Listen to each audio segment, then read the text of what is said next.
Hi friends, welcome to కొత్తగా చందమామ కథలు. ఇవాళ మనం రత్నకిరీటం సిరీస్లో 5వ పార్ట్ చెప్పుకుందాం. సరిగ్గా అర్ధరాత్రప్పుడు గాఢ నిద్రలో ఉన్న మందపాలుణ్ణి ఎవరో లేపినట్లయింది. చూస్తే అతను ఒక సన్యాసి. ఉలిక్కి పడ్డాడు మందపాలుడు. సన్యాసి అతని భుజం పట్టుకొని అంటూ వెంటబెట్టుకుపోయాడు. కంఠస్వరాన్ని బట్టి ఆ సన్యాసి ఎవరైంది వెంటనే తెలుసుకున్నాడు మందపాలుడు. తన గుర్రాన్ని నడిపించుకొని మందపాలుడు సన్యాసి వెంట పోతూ ఉంటే గుబురుగా పెరిగిన చెట్ల వరుస కనిపించింది. ఆ చెట్ల సందుకు పోయి సన్యాసి తనూ ఒక గుర్రాన్ని తీసుకువచ్చాడు.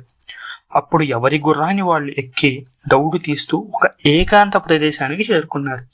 గురు, ఈ విడిదిలో మీకు అసలు ప్రవేశం ఎలా దొరికింది? ఇప్పుడు మన కర్తవ్యం ఏమిటి అని ఆశ్చర్యంతో అడిగాడు మందపాలుడు. పసివాడివి, నీకేం తెలుసు?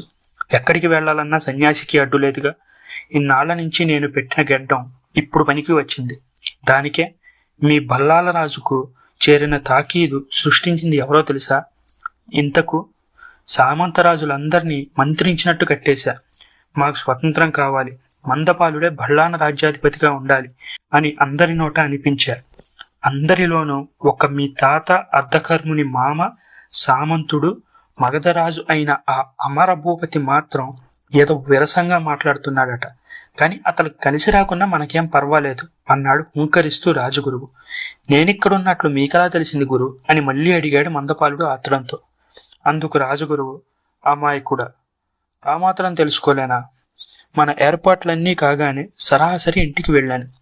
నువ్వు గూర్జర దేశానికి రాయబారిగా వెళ్తావని తెలిసి వెంటనే గుర్రం పైన బయలుదేరా. బల్లాన రాజ్య సేనాధిపతి అయిన మావాళ్లే నీ జాడలు చెప్పాడు. ఈ మాట వినగానే మందపాలుడు తన రాయబారపు బోగట్టాలన్నీ పూసగుచ్చినట్టు వెల్లడించాడు. అంతా విన్నాడు రాజగురువు. సరే, నీవిక ముందుకు పోవద్దు, ఇక్కడి నుంచే వెళ్ళిపో. గూర్జర దేశ ప్రభువుని కలుసుకున్నానను రాయబారానికి జవాబుగా ఇలా చెప్పు. కిరీటం అనేది రాజచిహ్నం. అది రాజకీయానికి సంబంధించిందే కానీ నీ కుటుంబ విషయం ఎంత మాత్రమూ కాదు. తరతరాలుగా వస్తున్న రత్న కిరీటం ధరించినప్పుడే బళ్ళాన రాజులకు మేము కైమోడ్పు చేసి కప్పం కడతాము, లేదంటే లేదు. నిర్బంధం చేస్తే యుద్ధానికి సిద్ధమే అను. ఏదో ఒక విధంగా కయ్యానికి కాలు దువ్వేలా పురెక్కించు. వాళ్ళని రంగానికి దింపడం నీ వంతు, దక్కిన పని అంతా నా వంతు అని చెప్పి రాజగురువు వెళ్ళిపోయాడు. మందపాలుడు వెళ్ళింది మొదలు ప్రమోదుడు, కిరాతరాజు ఎదురు చూస్తూనే ఉన్నారు. అనుకున్న దానికంటే ముందుగానే వచ్చేశాడు మందపాలుడు. అతను అడుగు పెట్టంగానే ఆత్రంతో ఏమైంది అని అడిగారు వారిద్దరు. ఏమైంది? అక్కడికి వెళ్ళిన నాకు, నన్ను పంపిన మీకు అందరికీ తీరని అవమానం జరిగింది. రాయబారినైన నన్ను గౌరవించడానికి బదులు బంధుత్వాలు ఏకరవు పెట్టి నానా మాటలు ఆడిపోశారు. ఆ మాటలు కావాలన్నా నా నోట పలకలేను. సామంతులందరి తరపున పెద్దనని చెప్పి పిచ్చి కూతలు కూసే ఆ గూర్జర రాజును తలకొట్టి మొలవేయాలి. నాకు నిద్ర పట్టాలి. యుద్ధ సన్నాహాలు చేయండి ఇప్పుడే. నేను పోయి మా వాళ్లను తయారులో ఉంచుతా అంటూ మందపాలుడు కిరాత రాజ్యానికి ప్రయాణమయ్యాడు. మందపాలుడు చెప్పిన ఒక్కొక్క మాటకి ప్రమోదుడికి పౌరుషం రేగి రగులుకు వచ్చింది. ఆ గూర్జరుడికి ఎంత సాహసం! యుద్ధం అంటే ఏమో అనుకున్నట్టుంది, రుచి చూపిద్దాం అన్నాడు పట్టరాని అహంకారంతో ప్రమోదుడు. ఇప్పుడు ప్రమోదుడి మనసు పరిపరి విధాలా పోయింది. మందపాలుడి రాజ్యం ఉండనే ఉన్నది. ఇదిగాక మగధ దేశాధిపతి అర్ధకర్ణుడి మామ ఒకడున్నాడు కదా, ముందు అతనికి జాబు రాసి సాయం కోరాలి అనుకున్నాడు. కిరాతరాజును సలహా చేసి అక్కడికి ఒక నమ్మకస్తుడిని వెంటనే రాయబారిగా పంపాడు.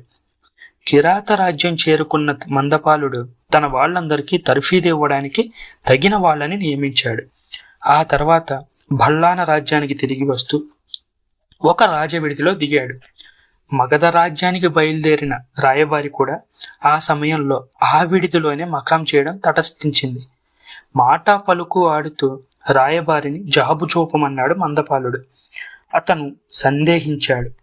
అప్పుడు మందపాలుడు రాజముద్రగల ఉంగరం చూపగా రాయబారి ఉత్తరం ఇవ్వక తప్పలేదు. మందపాలుడు తెరిచి చూశాడే గాని ఉత్తరంలో ఒక్క ముక్క కూడా అర్థం కాలేదు. అవన్నీ రహస్యపు సంజ్ఞలు. కావాలంటే అతను అధికార బలం చూపి ఉత్తరం తీసుకొని వచ్చు. కానీ గొడవ పడదలుచుకోలేదు. తిరుగుటపాలో జవాబు తెస్తాడు కదా, అప్పుడు చూడవచ్చునని తలిచి ఆ విడిదిలోనే ఎదురు చూస్తూ అలా ఉండిపోయాడు. తీరా రాయబారి మగధకు వెళ్లేసరికి అమరభూపతి తండ్రి మరణశయ్య పైన ఉన్నాడు. 4 రోజులైన తర్వాత కానీ ఆ జాబు అందుకోలేకపోయాడు అమరభూపతి. అందుకున్న వెంటనే దానికి అనుకూలంగా జవాబు రాసి పంపాడు. ప్రత్యుత్తరం పట్టుకొని రాయబారి బళ్ళాన రాజ్యం చేరుకున్నాడు. జవాబు చూసుకొని ప్రమోదుడు పరమానందభరితుడయ్యాడు. రాయబారి కోసం విడిదిలో వేచి చూసి మందపాలుడు విసిగిపోయాడు. వీడొక టక్కరి, మరొక దారిని తప్పించుకుపోయి ఉంటాడు అని అనుమానించి బళ్ళాన రాజ్యం పోకుండానే ఇంటి ముఖం పట్టాడు. ఏమంటే తను ఇక్కడ రాయబారి కోసం కనిపెట్టుకుని ఉండగా రాజగురు ఒకవేళ తన కోసం ఇంటికి వచ్చాడేమో. మందపాలుడు ఇంటికి వెళ్లేసరికి నిజంగా అక్కడికి రాజగురువు రానే వచ్చాడు. రాయబారిని గురించిన వృత్తాంతం అంతా విని, సరే మంచి పనే చేశావు, ఏమైనా మనం జాగ్రత్తగా ఉండవలసిన సమయం సుమా ఇది, ఏర్పాట్లన్నీ చేసే వచ్చాను అని హెచ్చరించాడు. 2 పక్షాల వారు యుద్ధానికి సిద్ధమవుతున్నారు.